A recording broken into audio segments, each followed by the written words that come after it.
Very good afternoon students. This is Pradyumna. How are you students? आप सब बढ़िया होंगे I hope. Today is lecture number 6. Okay students and chapter number 2. हमने last lecture में point 1 अपना cover किया था, बट आज हम स्टार्ट करने वाले हैं अपना point number 2, principal of expenses. अगर हम प्रिंसिपल ऑफ एक्सपेंसेस की बात करें तो हम इसको 3 पॉइंट्स में डिस्ट्रीब्यूट करते हैं. Cost of goods sold means हमने आपको ये समझाया था जिस चीज का भी हम बिजनेस कर रहे होते हैं उसकी हम कॉस्ट कैलकुलेट करते हैं. ये हम समझ गए थे, बट कॉस्ट कैलकुलेट करने के बाद हम लास्ट में सेल करते हैं. तो यहाँ पर हमने पहला पॉइंट क्या समझा, एक्सपेंसेस. एक्सपेंस का मीन्स है खर्चा. भाई जो भी हमने अपने बिजनेस को कंटिन्यू करने के लिए खर्च किया है, ठीक है ना. अब भाई हम अपने प्रोडक्ट को सेल कर रहे हैं, सेल करने से पहले हमें उसकी कॉस्ट जाननी पड़ेगी. कॉस्ट जाननी है, रीजन क्योंकि हमें प्रॉफिट कैलकुलेट करना है, ठीक है ना. तो एक्सपेंसेस के लिए सबसे पहले जिस भी प्रोडक्ट का हम सेल कर रहे हैं उसका जो भी कॉस्ट होगा. नेक्स्ट इसमें पॉइंट है कमीशन, सैलरी. यहां पर हो सकता है आगे वेजेस भी हो, ठीक है ना, वेजेस भी पे किए जाते हैं, ऑक्ट्रॉय हो, कैरियर्स हो, मींस जो भी एक्सपेंस हो, ठीक है ना, वहां पर हम क्या करेंगे, उन एक्सपेंस को अलग कैलकुलेट कर लेंगे. नेक्स्ट है decrease in fixed assets. Fixed assets कौन कौन से होते हैं वो भी समझते हैं पहले हम. फिक्स्ड एसेट्स होते हैं हमारी लैंड, बिल्डिंग, ठीक है ना. ये क्या है, ये फिक्स्ड एसेट्स हैं. मतलब वो सारे के सारे एसेट जिनको हम मूव इजीली नहीं कर सकते या इजीली कैश में फटाफट कन्वर्ट नहीं कर सकते, उनको हम क्या बोलते हैं, फिक्स्ड एसेट्स, ठीक है ना. अब बात करते हैं डिक्रीज. डिक्रीज कैसे, सपोज दैट हमने एक मशीनरी इंस्टॉल की अपने बिजनेस के अंदर. जब मशीनरी हमने इंस्टॉल की और वो मशीन हम लेके आए थे 1 लाख रुपीस की, क्या वो आने वाले टाइम में भी 1 लाख की ही रहेगी या कम हो जाएगी. फॉर एग्जाम्पल आपने एक बाइक परचेज की, ठीक है ना. अब जो बाइक आप अपने घर पे लेके आए, आप उसको कंटिन्यूअसली यूज कर रहे हैं. आप बताएं क्या वो बाइक आफ्टर 6 मंथ और 1 ईयर सेम प्राइस की रहेगी? नहीं, बिल्कुल नहीं रहेगी. भाई आप बाइक को चला रहे हैं तो उसमें कुछ घिसावट हो रही है. जैसे आपने देखा होगा चौक से जब हम बोर्ड पे लिखते हैं धीरे धीरे क्या होता है, चौक घिसती चली जाती है. ये मार्कर है, मार्कर आज बहुत अच्छी कंडीशन में, निब बहुत अच्छी दिख रही है, बट हम इसको कंटिन्यूअसली यूज में लेके आएंगे, एक दिन क्या होगा, ये निब घिस जाएगी, खत्म हो जाएगी.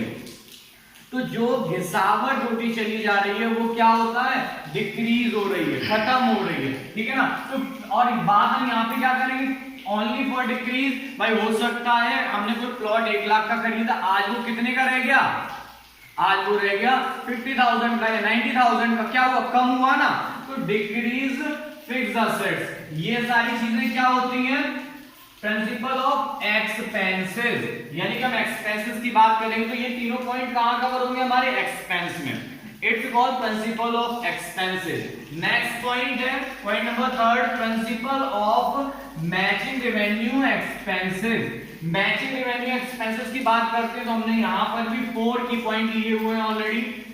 Number 1 prepaid expense, number 2 outstanding expense, all revenue and advance income. तो सबसे पहले बात करते हैं principal of matching revenue expenses की. मैचिंग रेवेन्यू एक्सपेंसेस में भाई हमारे कुछ एक्सपेंसेस हो रहे हैं, कुछ इनकम हो रही है, ठीक है ना.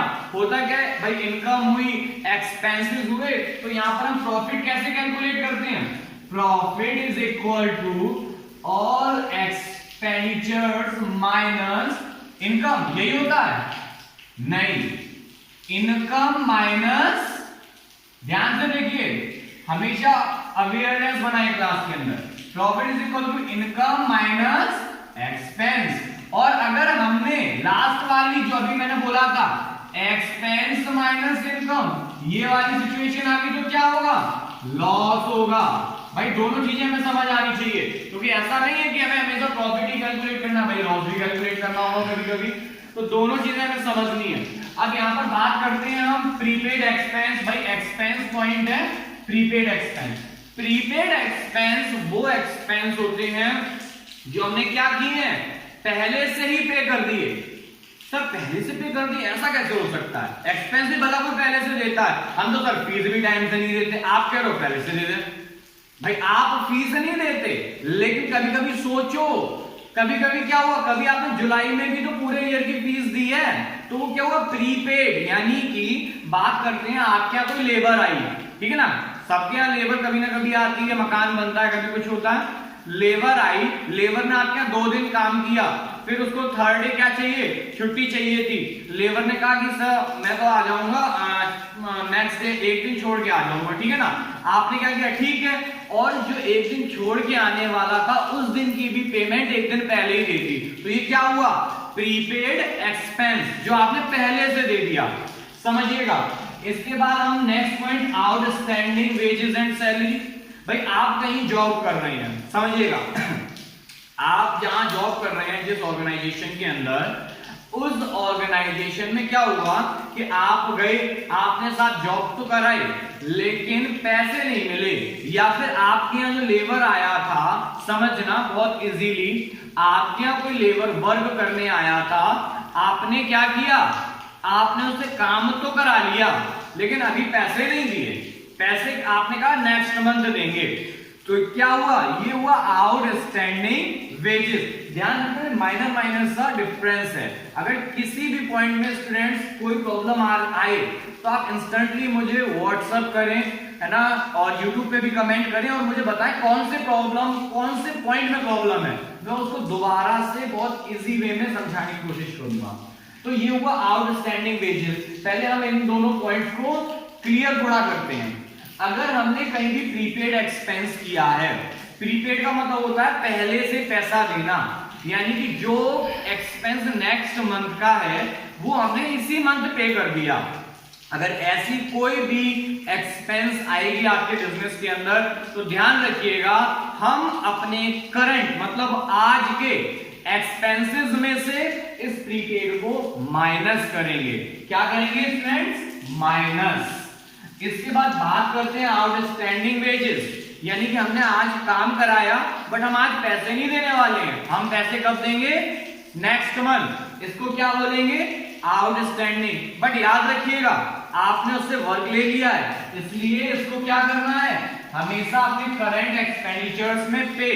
इससे फर्क नहीं पड़ता कि आपने अभी पे किया है या नहीं, ठीक है ना। ध्यान रखिएगा। नेक्स्ट है ऑल रेवेन्यू, यानी कि हमारी अर्निंग के सारे सोर्सेज, ठीक है ना, तो ये हो गया ऑल रेवेन्यू। नेक्स्ट है एडवांस इनकम। एडवांस इनकम से मीन होता है भाई आपकी अपनी एक मोबाइल शॉप है, ठीक है ना, मोबाइल की दुकान आपने खोली, बैठ गया, आपके फ्रेंड आए, आपने कहा मोबाइल, आपके फ्रेंड ने आपसे बोला मोबाइल दिखाओ, आपने मोबाइल बढ़िया बढ़िया दिखाए, वो थोड़ा कंफ्यूज हो गया, लेकिन दिक्कत क्या हुई भाई, होता है कि नहीं, आप भी बताना रियल लाइफ में आपके साथ हुआ कि नहीं। उसके फादर ने पैसे दिए थे, आपने और उसने कहा कि यार पापा ने तो पैसे दे दिए, कहीं कल मूड ना बदल जाए। होता है कि नहीं होता सबके साथ, बिल्कुल होता है कि भाई आज पापा का मन है, भाई आज ले लो जाके, जाओ चलो, कल मूड चेंज, चलो बेटा पैसे वापस करो, है ना, हो जाता है। तो उसने कहा ऐसा करो, पैसे पकड़ो, मोबाइल तो मैं नेक्स्ट मंथ ले लूंगा। उसने आपको एडवांस में पेमेंट किया कि नहीं किया, हाँ सर कर दिया पेमेंट। तो ये क्या हुआ, आपके पास एडवांस में पैसा आ गया। जब एडवांस पेमेंट होगा लेकिन अभी आपने सेल नहीं की है, इट्स कॉल्ड एडवांस इनकम। ध्यान रखिएगा, हम एडवांस इनकम को करंट ईयर के प्रॉफिट को कैलकुलेट करने में ऐड नहीं करेंगे। ध्यान रखिएगा स्टूडेंट्स इस बात को। तो ये हमारा यहां से क्या क्लियर होता है, principle of matching revenue expenses, ठीक है ना। नेक्स्ट पॉइंट है प्रिंसिपल ऑफ फुल डिस्क्लोजर।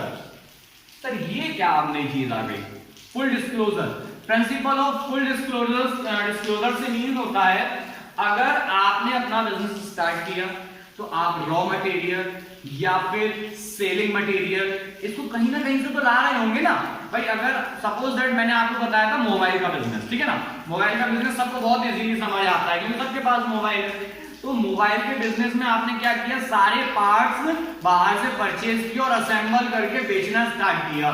तो आपको कहीं ना कहीं से इसके सारे पार्ट परचेज करने पड़े होंगे, यस सर करने पड़े होंगे। आपको जब पार्ट के परचेज करने पड़े तो आपने बिल भी तो लिया होगा। हाँ सर बिल्कुल लिया होगा। आपने अपने मोबाइल को सेल किया तो बिल भी तो काट के दिया होगा। हाँ सर बिल्कुल दिया होगा भाई, सेल किया है। तो क्या करना है कि उसके जो बिल्स हैं उनको भी तो ध्यान से रखना पड़ेगा, तभी तो चीजें क्लियर होंगी कि आपने सही काम किया है या गलत। ठीक है ना। तो it's called principle of bill full disclosure. Next point आता है principle of double aspect. Double aspect का मीन होता है डबल एंट्री सिस्टम। आपकी पूरी की पूरी accounting double entry system based है, यानी कि आप जब भी किसी ट्रांजैक्शन को पोस्ट करेंगे, जनरल एंट्री बनाएंगे, तो उसमें हमेशा दो अकाउंट क्या होंगे, डिस्टर्ब होंगे। ध्यान रखिएगा स्टूडेंट, दो अकाउंट डिस्टर्बेंस, यानी कि दोनों अकाउंट में पोस्टिंग कोई हम बोलते हैं डबल एस्पेक्ट। नेक्स्ट पॉइंट है principle of verifiability and objective. Student ये दोनों जो पॉइंट्स होते हैं लगभग मिलते जुलते हैं। यहां पर बस अंतर इतना आता है, यहां हम थोड़ा समझते हैं फिर इसको समझेंगे, साथ में दोनों पॉइंट को कवर करने की कोशिश करते हैं। डिस्क्लोजर से मीन आपने सेल की, ध्यान रखिएगा, आपने परचेज की, तो जो भी आप अकाउंट मेंटेन कर रहे हैं उसमें आपके मैन्युफैक्चरिंग एक्सपेंसेस होंगे। इन सबको क्या करना है, क्लियरली आप अपने खातों में दिखाएं, मतलब एंट्री करें, ताकि कोई भी अगर थर्ड पार्टी है या आउटसाइडर है आपके अकाउंट्स को पढ़ के इजीली उन पर क्या कर सके, ट्रस्ट कर सके। बट वेरीफाई कहां होगा, अब ये आपने बिल तो ले लिया और बिल दे भी दिया, लेकिन वेरीफाई कहां होगा, principle of verifiability and objectivity में। ओके स्टूडेंट्स, नेक्स्ट पॉइंट है point number 7, principle of historical cost. अगर हिस्टोरिकल कॉस्ट में ताजमहल की कीमत मत लगाना, ठीक है ना, कि सर हिस्टोरिकल लिख आप चलो ताजमहल और लाल किला की कीमत लगाते हैं चल के, नहीं, ऐसा मत करना, मुझे पता है आप लोग करोगे, ठीक है ना।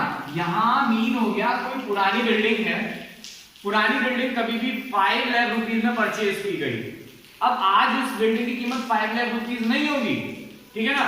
बिल्डिंग की बात होगी तो डाउन हो जाएगी, और लैंड प्लस बिल्डिंग की बात होगी तो इंक्रीज हो जाएगी, ठीक है ना। तो जो इंक्रीज डिक्रीज हुआ उसकी कहीं किसी भी में पोस्टिंग नहीं होती। जैसे आपका घर है, आप बचपन से उस घर में रह रहे हैं, आपका घर 5 साल 10 साल 20 साल पहले बना होगा, तो क्या जब वो घर बना था उतनी ही कॉस्ट आज भी है उस घर की?